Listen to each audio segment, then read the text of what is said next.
It has been about 18 months since Russia launched its full-scale invasion of Ukraine, and Ukrainian President Volodymyr Zelenskyy has announced a leadership shakeup. He now has moved to replace Kyiv's defense minister. Zelenskyy wrote this regarding his decision on Telegram, quote, "I believe that the ministry needs new approaches and other formats of interaction," end quote. Zelenskyy says he expects Ukraine's parliament to approve the new minister this week.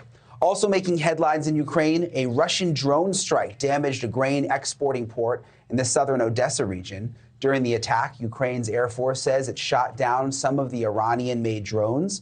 Unfortunately, the drone debris caused several civilian infrastructure buildings to catch fire.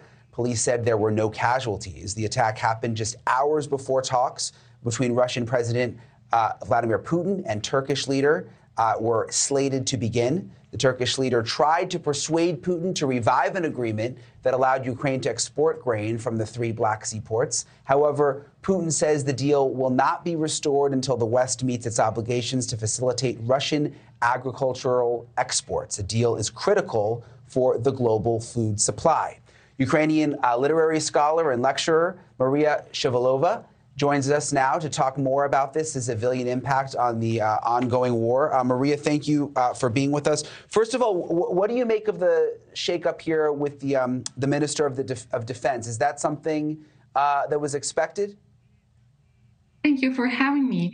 I am a civilian, and of course, I'm closely monitoring any changes in my country.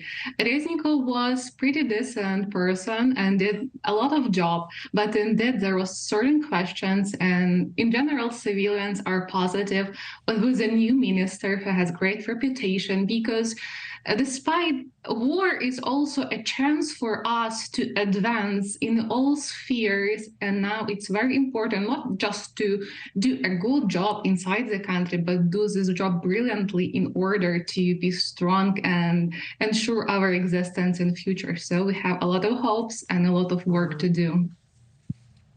I want to ask you about this grain deal. Putin, Mariia, has said that there will be no grain deal until the West meets his demands. It's obviously, has an impact far beyond that area. What do you make of that? Did that surprise you? No. My grandparents, they were born during the Great Famine in Ukraine. It was man-made famine aimed to kill Ukrainian intelligentsia and Ukrainian peasants. My grandparents were Ukrainian peasants, small farmers. And all Ukrainian peasants were speaking Ukrainian language, so they were having Ukrainian identity as well as Ukrainian intelligentsia. And this famine was applied to all Ukrainians because after the Soviet occupation, Ukrainians kicked out almost all Soviet authorities, and security services reported directly to Stalin that Ukrainians are threatening all the totalitarian regime. So it's not a surprise for me that, again, this government and this country, this imperial state and imperial traditions, again, manipulate by food just to put pressure and get its own aim, have more resources and more territories, just because that's the way they are making their resources and making their life better, but it's not the way in civilized countries. What's the morale like, Mariia, right now on the ground in Ukraine? I mean, as this war drags on, we report on it almost every day, but I just can't imagine living through that there. What's the feeling? I mean, obviously life goes on, but it's something that you have to deal with every single day. Yeah, these 2 years is biggest physical challenge, as you have to live the whole winter without heat or without warm food or without any sense of security. Also, you're sleep deprived for a number of months. But the morale is the following. In each situation, you have a choice, and even choice of a small person matters a lot. During the Revolution of Dignity, we have a motto: you are a drop of the ocean, but still you can change so much things. So it's very important to care personal responsibility on everything, keep making choices, even when it's hard.